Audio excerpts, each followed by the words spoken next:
This is Padmaja Kumari Parmar. I'm from the Udaipur family and the president and founder of Friends of Mewar. And you're listening to Trust Me, I Know What I'm Doing. Yeah. My name is Abhay, and I share conversations with talented and interesting individuals linked to the global Indian and South Asian community. It's informal and informative, adding insights to our evolving cultural expressions, where each person can proudly say, "Trust me, I know what I'm doing." Hi everyone. On this episode of Trust Me, I Know What I'm Doing, a conversation with Padmaja Kumari Parmar, daughter of the House of Mewar, the former royal house of Udaipur in Rajasthan. Stay tuned.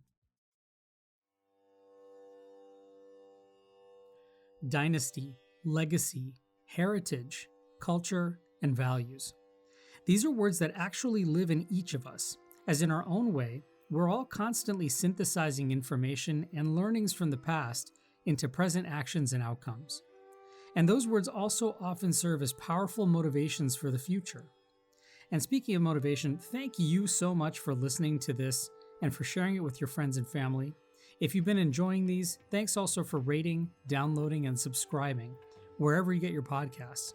And for following Trust Me, I Know What I'm Doing on social media at Dr. Abhay Dandekar.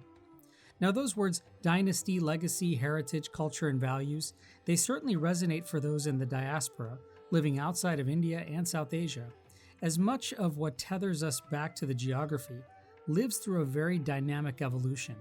It's an ongoing definition of what then and now, and there and here mean to each of us. And for someone like Padmaja Kumari Parmar, I know this takes on a different shade of meaning perhaps. Padmaja is the daughter of the House of Mewar, the former royal house of Udaipur in Rajasthan, India, the world's longest unbroken serving dynasty. She grew up in Udaipur with a lived experience of being a child with type 1 diabetes, and after spending time in college and working in the United States, decided to devote her time, effort, and energy to a career in philanthropy, healthcare prevention, and hospitality. Padmaja is the executive director for business development of the HRH group of hotels owned by her family, and as a custodian of her family's living tradition that spans over 1,400 years, descending from Bappa Rawal, Rani Padmini, and Maharana Pratap, Padmaja founded Friends of Mewar, a foundation in 2013 which aims to preserve cultural heritage, provide access to preventative health care, and promote women's empowerment and education. She's used her platform to help particularly empower and educate women, often living in poverty and without advocates.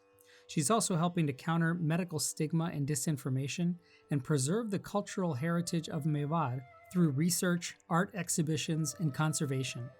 She splits her time these days between Boston and Udaipur, weaving the inspiration and motivation brought by her living tradition into her daily life as a parent with young children. We caught up recently to chat, and since I haven't ever shared a conversation with someone from a royal house before, I was curious about if she remembered first being aware or conscious of her family's legacy. I say this with utmost humility and respect. It's, of course, something I'm very proud of. But the question that you're asking, when did I become conscious? I don't know. I don't know if I was never conscious or if I was always conscious. It sort of falls in one of those extremes. But having said that, it's been one of the most important values for our family, of being very, just knowing that we're truly custodians and remembering that part of the value system. So I think that's what I take home with this thought, with the family, what have you. So do you remember when you were growing up at all that there were any particular aha moments that made you perhaps more aware of that custodianship and the importance of it, as opposed to the everyday matter of fact of being a kid and a teenager perhaps? My parents have, of course, like everyone's parents, have played a very vital role, and I just feel just always remembering the decisions they made, the actions they took. It always felt more than just them thinking about either just themselves or us. Yeah. They always felt that there was a thought process that included something much larger than us, and that continues. So I think those aha moments were very consistent, which is why there might not be just one example Yeah. to be able to share at this point. But and you know, as one grew older, even some of the business decisions, and having returned from the US and being a real whippersnapper, I questioned that. And the answer was what you've just touched upon. They've always felt that one is responsible for this legacy to the best of our ability, really. Almost a collection of different experiences and memories that sort of make a big whole. Do you think, I know your kids are relatively younger, but do you think they have a sense of this, or they're growing into a sense of that? Very much so, I feel. We've been very fortunate to having had them spend extended amount of time consistently in Udaipur. Yeah. And the fact that they're fluent in the language and have been exposed to so many of the festivals and rituals and what have you, I think they're very deeply seeped in it, which I think is wonderful because it's helped me teach them a value system which I would have otherwise had to do anecdotally. Yeah. And it feels so rewarding in ways to know that the association, the connection is truly healthy, multicultural, and so my husband and I have truly enjoyed being a part of that journey for them so far. You were part of a painting exhibit featuring Royal Udaipur at the Smithsonian National Museum last year. And I'm curious about, for you, kind of what it means to be part of a living heritage, not just something that's sort of nostalgic about the past, but something that's actually living and evolving. I think if I had to if I had to give an example of something that was most important, it would be this part. It's sort of to go back to your original question about the legacy. I think it makes it so real for us and for the generations to come because it's a living heritage. One is learning about it not by just reading about it, but by truly being a part of it. And of course, having have this exhibition come to the Smithsonian Museum, where the family has lent its 300-year-old paintings to an institution over here. It's been emotional, would be an understatement. It was overwhelming at times. Of course, a matter of great pride and for all of Udaipur. I mean, this is not Sure. specific to our museum or our family or what have you. This is truly bringing Udaipur to the international platform in a manner that is new Yeah. for people to be able to truly view Udaipur outside of what they may know so far or may not know at all. You mentioned the sort of emotional aspect of this. I read a quote that you mentioned from your grandfather, Maharana Bhagwat Singh Ji, that if the traditions created by the people of Udaipur or any other place aren't preserved, then what will there be left to inspire the nation and invigorate self reliance and self respect and integrity? When you hear that, or when someone else hears that, whether they're from Udaipur or not, what do you think some of the emotional ties are to that statement, that sort of feeling that is sometimes just really hard to describe? It truly is, and I'm delighted to hear that you are saying that as well. So, and I think that is the point of bringing this up. The idea has always been to connect to the larger picture of it, for it to be understood as not something that's been specific to one member or just the Mm. family. This is where I think the fact that we're really committed to the city, to the community, to the people as a whole Yeah. is what is trying to be shared, and just knowing this is what truly gave rise or an inspiration to me to continue to do the work that I do, to continue to stay inspired in the initiatives that are associated with Udaipur. And again, to your point, it stays relevant even today, although, this was made 3 generations ago, right? Yeah. This comment was made generations ago, decades ago. But the fact that it's continuing to inspire us today, I think he's put it rather well. Yeah, yeah, and in thinking of that, that the comment was made, decades ago. The legacy's been over, hundreds of years, 1,400 years. Are you now a part of that kind of active evolution, and in some ways, kind of the globalization of that living heritage, especially as a member of the Boston community, and for that matter, as a parent? I would truly like to believe so, and I feel that I believe that for a simple reason, because I'm truly inspired by this, Yeah, and that's really the only reason. Otherwise, one doesn't need to. One is not, or rather, I should talk for myself. I do have a habit of saying we and one when yeah. sometimes I'm really talking about myself. Well, and by the way, that's hard not to, right? Because of what you represent, but at the same time, it's a representation of something that's far far bigger and yet removed from the natural sort of habitat of being in India, in Udaipur, as part of Mewar, and that sort of cultural society, removed in a kind of American culture, if you will.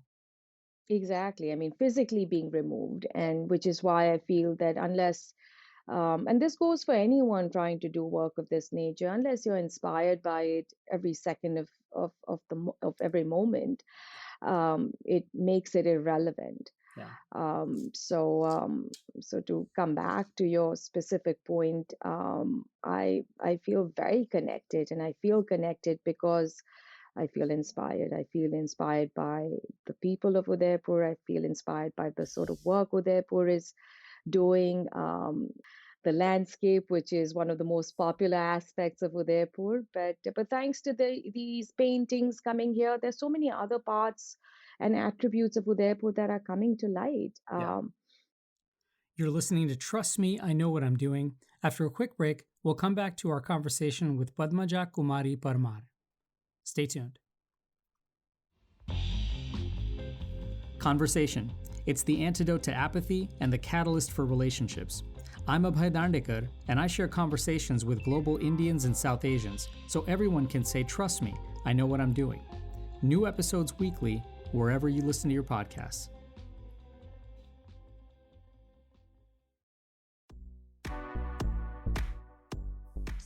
Hi, this is Madhuri Dixit, and you're listening to Trust Me, I Know What I'm Doing with Abhay Dandekar.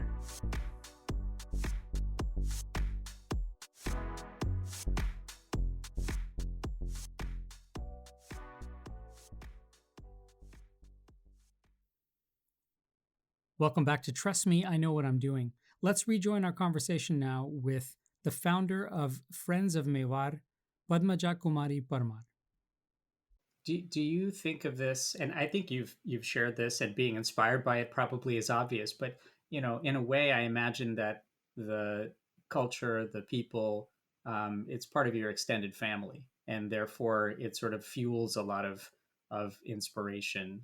In that way, does that sort of allow for it to be easier to connect because it feels more like family and it feels like it's much more baked into who you are? I have to be honest, it didn't quite feel like this, or I wasn't quite as clear about this till I moved to the US. Huh. So maybe that physical distance was required for someone like me to be able to come up with something more specific and tangible for me to do, which can be impactful. I've always been driven by work that feels impactful. But in order for me to come up with Friends of Mewar, for instance, or to be associated or connected with the sort of projects in Udaipur, truly came into being after having come to the US and after a few years of being here in the US, Yeah. and struggling for the first few years of not really understanding or knowing how do I put all of this together when the physical aspect of it is removed. So this has been a journey. I think it continues to be a journey.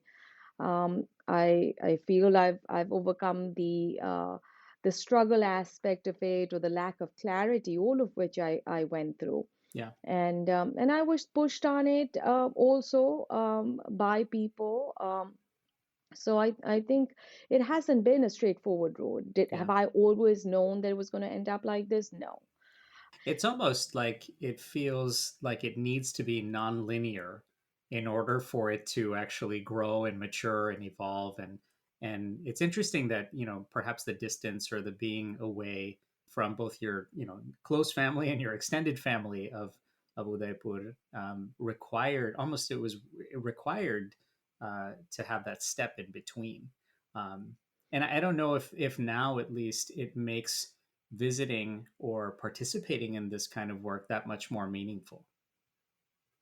I definitely think it does, Yeah. and I do agree with you. I think maybe I struggled as much as I did because I consider myself very linear, Yeah. and the fact that I was removed from that environment without truly being prepared for it was a bit of a jolt. Yeah. But yes, has that helped me grow into or add a different perspective? I would like to believe so. Does that prepare you to help as the future unfolds and help that custodianship evolve even more because of the experiences that you've had and because it hasn't been linear? I mean, that's been the goal and the plan. I Yeah. think as far back as we can think, I think every generation has toiled with this question. And will Sure. we be able to do what our ancestors have done? Will we be able to overcome some of the challenges or a lot of the challenges?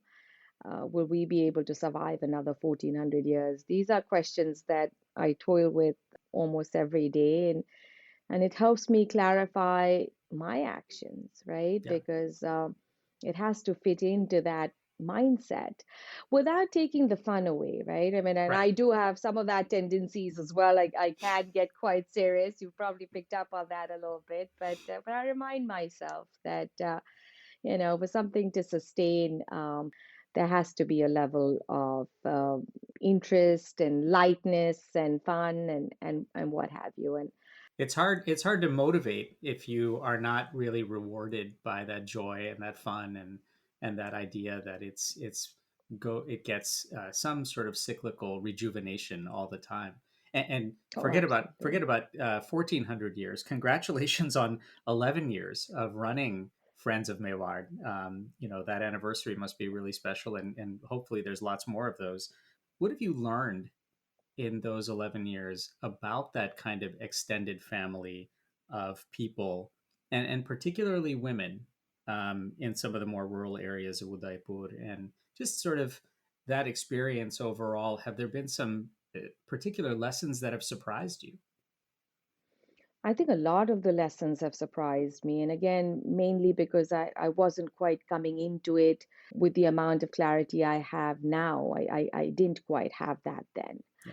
And as exciting as it was to celebrate the anniversary for Friends of Mewar, it was, of course, a time to be able to reflect back as well. This is the first time I'm verbalizing this, but I just felt that I had a very slow start, Yeah. and I wanted to be able to do a lot more. And my vision for the first 10 years of Friends of Mewar was probably very unrealistic. And I don't think it was or it is because I'm just slow at executing. Yeah. I don't know what my siblings would say to that, but I feel that hasn't been the case. It's truly being true to the value system, making sure that I wasn't cutting corners where it was important, where I wasn't forgetting where we come from and who the people of Udaipur are and what we Yeah. stand for. The fact of the matter that we've survived as long as we have, I've had to have a different perspective of time.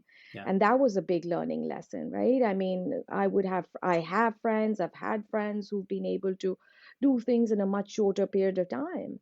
Yeah. And I soon realized that at times it's a lot faster to put something together which is glass and chrome as opposed to something that's seeped into over 1,000 years of culture and history. So that's been a big learning experience. I think I've become more patient since. Yeah. And of course, having the privilege of working with women, which is a big area of Friends of Mewar, has reinforced that, has reinforced this fact.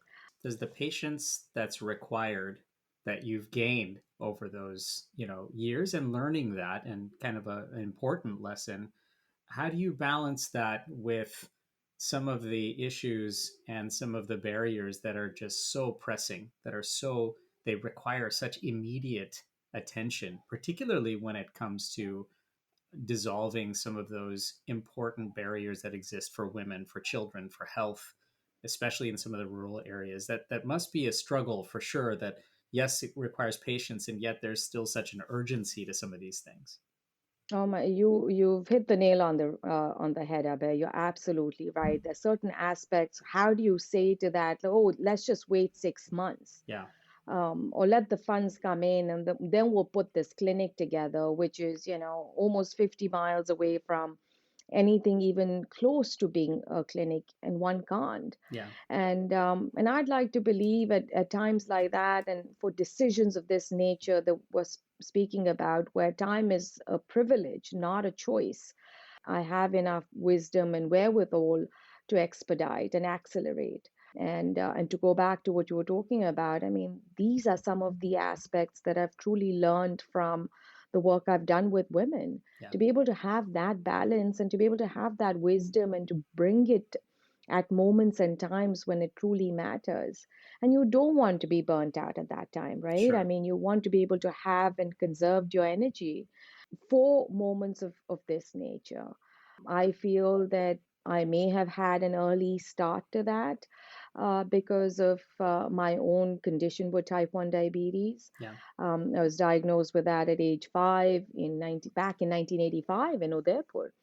And even now, I just feel there's so much stigma around it. yeah, And the fact that I was fortunate because my parents have been positive about yeah. it, and I didn't have to go through the stigma I feel a lot of my other peers have had. And so, again, this sort of teaches you in a very unconventional manner, teaches you that wisdom, right? Teaches you that balance between being patient and not being patient, Sure. and what the triggers for that are. And your own sort of medical history, where you get this, right? I mean, it's at a point where we're exposed to it in every area of our life. I imagine that just that lived experience is so valuable, right? Being able to say that, yes, there's an urgency to things, and yet you have to sort of look at it from the long haul and look at the long game for sure. In thinking about that, I mean, I'm glad you brought up the diabetes piece, but even for all of these issues, right? Whether it's women's health, whether it's rural access, whether it's diabetes and other kind of preventive health measures, how much, especially in an era where things are so democratized, where information is so readily available, how much of a combat against disinformation do you have to try and achieve with some of these efforts? My biggest advocacy, Abhay, has been to eradicate this misinformation. Yeah, I have no issues or challenges, and I wouldn't have even been an advocate for type 1 diabetes if there was just information about it. What has inspired me and why I feel it my duty to be able to go out and talk about type 1 diabetes is the very fact that and this doesn't has no background with money, economy, education, environment. None of this matters when it's come to the sort of misinformation one gets to hear about type 1 diabetes. what are some examples of that? I'm just curious, like that shock you that you have to try and dispel that disinformation, that misinformation. Do you have about 8 hours? Right, yeah. No, I appreciate the question, and because it's something that I've been dealing with. It's been a big trigger, and the surprise is the fact that people, and again, the whole array of people, so it's not a specific type and it's Right. not a specific country, have been very almost, I would use the word condescending of the fact that one can thrive with type 1 diabetes. Mm. As soon as as soon as someone would learn that I have type 1 diabetes, I mean, their first sort of reaction has been that of shock or surprise to some degree. They've been surprised that I'm thriving. They're surprised that I'm healthy. They're surprised that I have two healthy biological children. Yeah. They're surprised that I do sport. They're surprised I work, travel, what have you. And so the every aspect of type 1 diabetes that is the real information is questioned. Yeah. And the reason it bothers me is that when someone is, newly diagnosed with it, say at age 5 or 6 or 9 or what have you, and at that time someone implies that you cannot do any of those things, you can't thrive, it just really takes your breath away. And I Yeah. don't want a child to be exposed to that because it's factually inaccurate. Yeah. And I know children who've given up because that's all they've heard. Yeah. They feel that, their leg's going to get amputated, their kidneys are going to fail. I've been on insulin for 38 years. By God's grace, as up till this moment, I have no underlying conditions. And I just want every child to know that, for them to know that they can be the same. It has to be managed. It's not a bed of roses. Yeah. It speaks to when someone hears your story and then you think about all the other empowerment issues that you're trying to really advocate for women, for children, for people to actually access health and get that prevention that they need. How much does trust play a factor here? Not just the trust in hearing your own personal story, but even the trust of your family, the trust of your family's heritage and legacy. How much of a role does that play, especially for people who may not know about some of these things and they have to attach to something to be able to start trusting the information? I think it's the most important and the first step. If I was to name one thing that's the most important or the first step, I think it is about building that trust. It is being about having that trust. And that goes both ways, Abhay. I need to be able to have that trust in my partners and the initiatives and the projects that I wish to put my shoulder to the wheel for, Yeah. and be able to then reciprocate the same. It's the beginning of, as they say, of any relationship, right? Yeah. So I don't think that it's an exception here. And I personally have a lot of value for that. I think everything else can be built upon. Trust is something that we have to be able to bring to the table and grow from. And it certainly helps me to a large extent, to your point, when I'm talking about type 1 diabetes, where I've been able to experience this. Yeah. I think, and especially in the rural areas where people are not, they don't perceive me as someone who's just trying to talk to them about a condition. Yeah. They realize very early on that my motivation is just to be able to provide the correct information, and the choice is theirs then.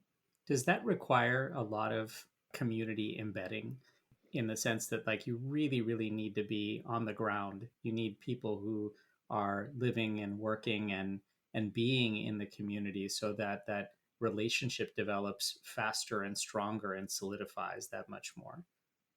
I think it plays an important role, but people like you are truly helping people like me do that, right? So even Sure. times when I'm not being able to be on ground, someone's going to hear me who hasn't met me or hasn't been at a village that I'm going to go to. So I truly thank people such as yourselves to be able to get that message and point across. Boy, if our podcast can only air in the villages of Rajasthan, we could make more impact. I would be surprised. I wouldn't be surprised. We all have cell phones in That's India. We true. all That's very we true. all have internet, and so don't undermine what you do, Abhay.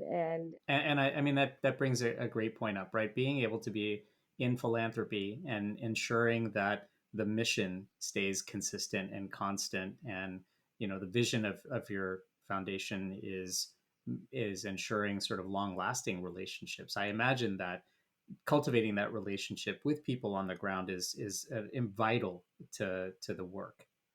It absolutely is, and I enjoy it, and it's something I like to do. It helps me just as much, and I'm hoping it helps them too. But to be able to get out and meet these people and know the stories and know what's truly going on is such an integral part of everything that I do. And Do you think that the life of women in rural areas, because of the work that you're doing, how would you say it's different than 11 years ago before you started this work? I hope the numbers have grown. I hope more people are realizing their worth. I don't feel that I can do something by myself. So if women or their roles or their own value is changing even a little bit by what I'm doing, I consider myself extremely successful for having done that. Yeah. And I'm hoping that I can inspire some others to continue to do it as well. I'm as they say, I'm a drop in that big ocean, and Yeah. hopefully I can get more to join in whatever capacity, right? Right. It's just taking the control and the ego away, and just coming from a place to serve. You're right. It's a village mentality. It takes a lot of, and support can come in so many different ways. You're listening to Trust Me, I Know What I'm Doing. After a quick break, we'll come back to our conversation with the daughter of the House of Mewar, Padmaja Kumari Parmar.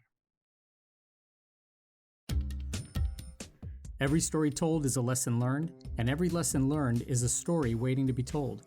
I'm Abhay, and I share conversations with global Indians and South Asians so everyone can say, "Trust me, I know what I'm doing." New episodes weekly, wherever you listen to your podcasts. Hello, I am Odissi dance artist Bijoyini Satpathy, and you are listening to Trust Me, I Know What I'm Doing with Abhay Dandekar.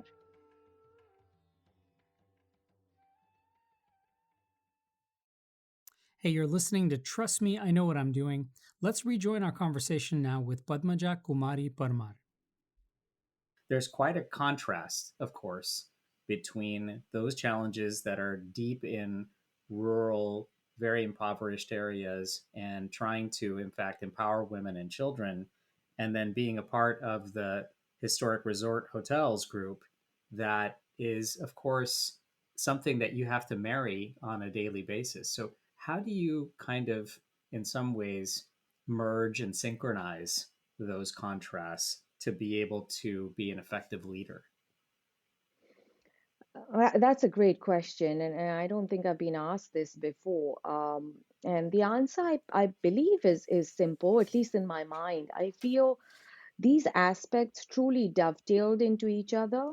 One lent itself to the other, the hospitality industry, business, which was really a vision of my grandfather, to continue to be able to preserve what we have, but not at the cost of, like I said earlier, cutting corners for the people of Udaipur. This truly included them, and this, any success we as a family would have because of our hotel business would also run into the community and the city as a whole, which it did. Tourism, as we know, is a huge employment provider, producer. It has a huge positive domino effect.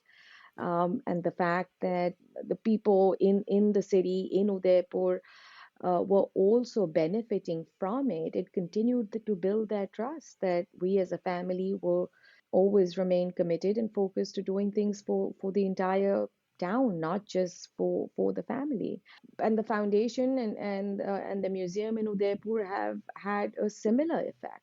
Sure. And it's brought sort of another way, maybe a way of saying this would be, it's brought a lot of the intangibles Mm-hmm. in a tangible manner, right? Yeah. Now we're talking about values and legacy and what have you, but being put in a tangible manner through where, there's a lot more business coming into the city. People's quality of life has increased because of that.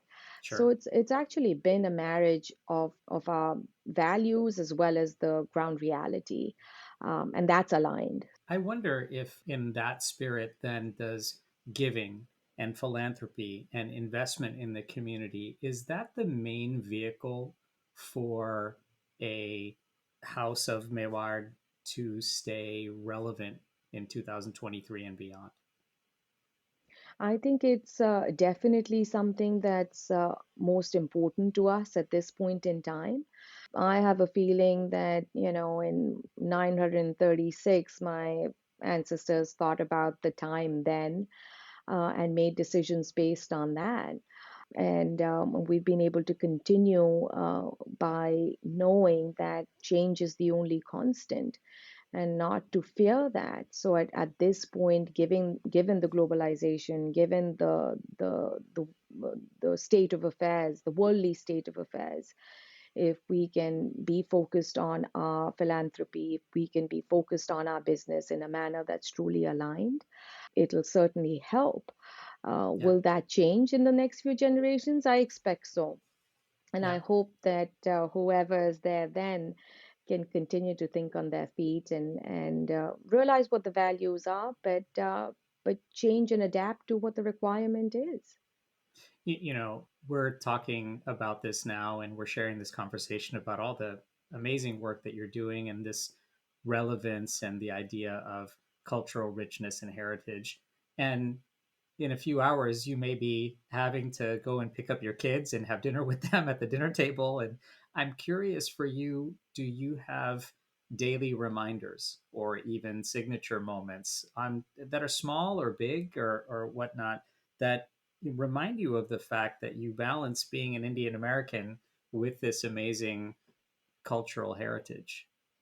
Do I have reminders? Maybe not so much. I don't think I've ever left knowing who I am. Ah, And I humbly ask this question, what do I need to be reminded of? This mm, is just who I am, whether you put me in Iceland or America or at the bottom of an ocean. It right. runs in every cell of my body. And so I would like to believe I don't need a reminder. And Yeah. I hope I can continue to stay aligned. I guess are there elements of your life that are good markers of this, that particularly for your family, for you in your daily life, when you're not necessarily involved or engaged in the philanthropy or in the activities, that are moments. They could be just the language, they could be the dress, it could be even the thought process. It sounds like it's fantastically woven into your life quite deeply. I think that system, and because I've also been born and brought up in Udaipur, so is that the reason? Maybe. But I do feel that I never feel removed from it. Is there anything that I do that makes me feel removed? I might go to a coffee shop and get a cup of coffee. Yeah. Do I do that in Udaipur? Maybe not. So, instances and experiences can be different, if you will. Yeah. But that doesn't make me feel removed or distant from who I am or what my values are for that matter. Will Sure. I act differently in the coffee shop than I would in Udaipur? I would like to believe not. Do you get nostalgic in some ways for that time? I feel very present in Udaipur at all times. I don't know if that's just Yeah. part of my mental sort of No, that's mindset incredible. or, Yeah. or what have you. But the short answer to that question, I think, is no. Yeah. But it may be because am I not thinking wide enough or far enough? I don't know. That might be one one of the reasons. No, I think it's amazing, and in fact, it speaks a lot, perhaps, to your consciousness of that. It's you are engaged, and you feel like you're constantly being a part of that idea, that concept of Udaipur. Whether that's captured in time for you growing up, or it's constantly evolving. It sounds like it's something that's woven in. As legacy and heritage and evolution, for that matter, are embedded so elegantly through your activities, and you mentioned just now that it's kind of constantly part of who you are and what you do. In the future, when people will reflect on your work and the impact of it, what do you hope they will say or how they'll feel about your legacy in particular? I hope I will always be remembered as someone who was aligned and authentic to the best of my ability. I think it sort of really puts together everything we've spoken about. It doesn't matter where I am and what I'm doing. I hope I'm staying aligned to who I feel I am and where I come from. And I hope, the next 1400 year generations or the next 70 odd generations can feel proud of their previous generations for having stayed true to their value system in a manner that makes sense to me. I'm not trying to live someone else's life, and I falter. I'm far from perfect, but it's I think it's important to me, and I think we hear that a lot today, right? Being Yeah. aligned, being authentic is truly today's vocabulary, but I can assure you that it was understood back in 734 AD as well. I don't know what it Yeah. was quite called then, but I would like to believe that was an important aspect of the way of being since then. Well, being aligned and authentic and sharing it with so many, we're grateful that you were able to join us and share a little bit with us. Thank you so much, Padmaja, for joining us. I hope we can visit with you again sometime down the road. I appreciate that, Abhay, and I really want to take this moment to thank you for what you do as well, and thanks for getting our voices out there. And I'll continue to follow all your podcasts. So thank you for bringing that.